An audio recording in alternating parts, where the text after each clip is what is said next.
رمضان المبارک کی تیاری اور اہتمام کے چند اعمال۔ بسم اللہ الرحمن الرحیم۔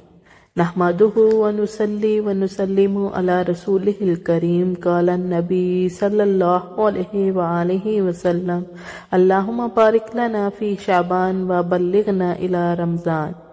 رمضان المبارک کی اہمیت کا اندازہ اس بات سے بخوبی ہوتا ہے کہ اس مبارک مہینے کی تیاری نبی اکرم صلی اللہ علیہ وآلہ وسلم شعبان ہی سے شروع کر دیا کرتے تھے اور لوگوں کو بھی اس کی تاکید فرمایا کرتے تھے۔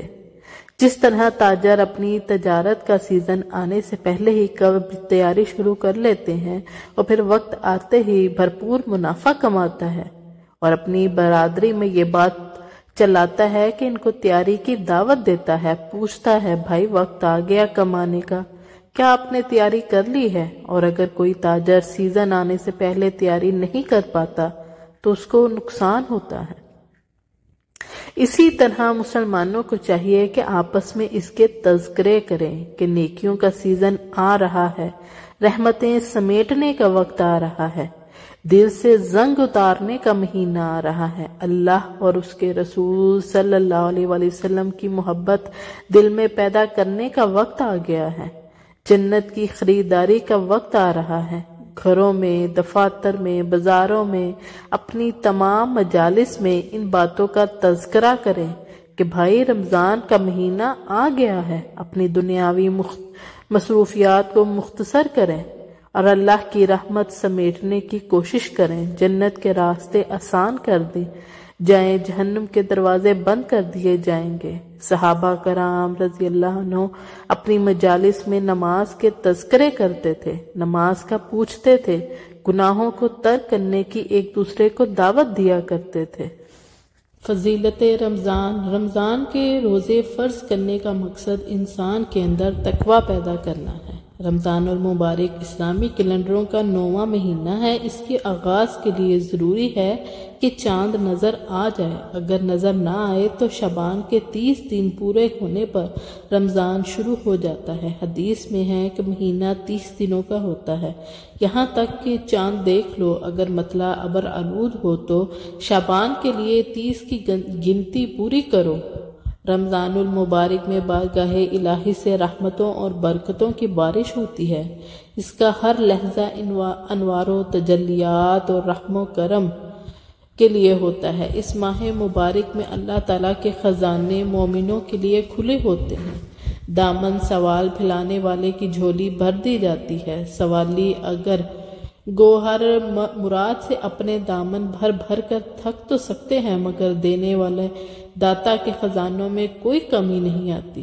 ایک حدیث میں حضور اکرم صلی اللہ علیہ وآلہ وسلم نے ماہ رمضان کو ایک برکت والا مہینہ کہہ کر فرمایا کہ اے لوگو، تم پر ایک عظیم برکت والا مہینہ سایہ فگن ہو رہا ہے۔ دوسری حدیث کے مطابق ایک دفعہ حضور صلی اللہ علیہ وآلہ وسلم نے ماہ شعبان اعظم کے آخر میں فرمایا رمضان کا مہینہ آ گیا، اس ماہ مبارک میں اللہ تعالی ہم کو اپنے کرام میں ڈھانپ لے اور اپنی خاص رحمت نازل فرماتے ہیں، تمام خطائیں معاف کر دیتے ہیں، دعائیں قبول ہوتی ہیں۔ ان دنوں اللہ تعالیٰ نیکیوں کے شوق و تمنا کو ملاحظہ فرماتے ہیں اور تم پر اپنے فرشتوں میں فخر کرتے ہیں، سو اللہ تعالیٰ کو نیکی دکھلاؤ، بے شک بد نصیب ہے وہ شخص جو اس مہینہ میں بھی اللہ کی رحمت سے محروم رہ جائے۔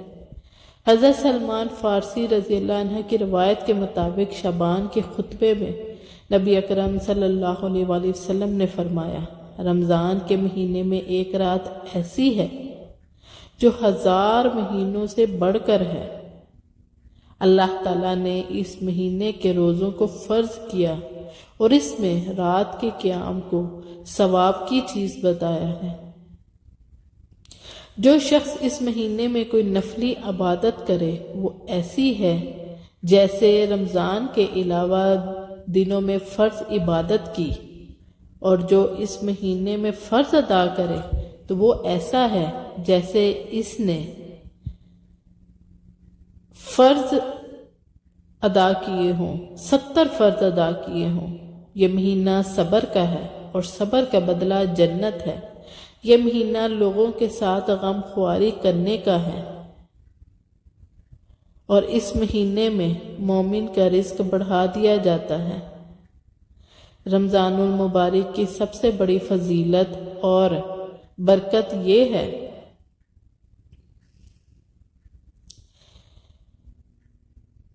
کہ اس مہینے میں اللہ تعالیٰ قرآن مجید فرقان حمید نازل فرمایا جو انسانوں کے لیے نہ صرف خیر و برکت کا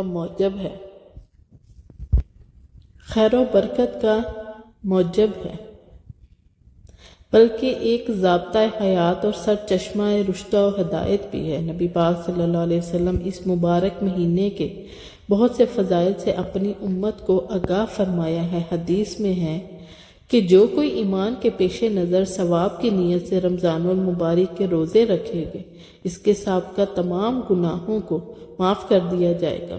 ماہ رمضان المبارک کی ایک خصوصیت یہ بھی ہے کہ اس میں جنت کے دروازے کھول دیے جاتے ہیں، جہنم کے دروازے بند کر دیے جاتے ہیں اور شیطان کو قید کر دیا جاتا ہے۔ نبی اکرم صلی اللہ علیہ وسلم تو ویسے ہی بہت صدقہ و خیرات کیا کرتے تھے، لیکن رمضان میں جو جود و سخا پہلے سے کئی گنا زیادہ بڑھ جاتی تھی، خصوصاً اس وقت جب جبرائیل علیہ السلام سے ملاقات ہوتی تھی۔ ہمیں بھی اس مبارک مہینہ میں زیادہ سے زیادہ اللہ کی راہ میں صدقہ و خیرات کرنا چاہیے۔ حدیث میں ہے حضور اکرم صلی اللہ علیہ وسلم رمضان کے راتوں کے اکثر حصہ میں قیام فرمایا کرتے تھے۔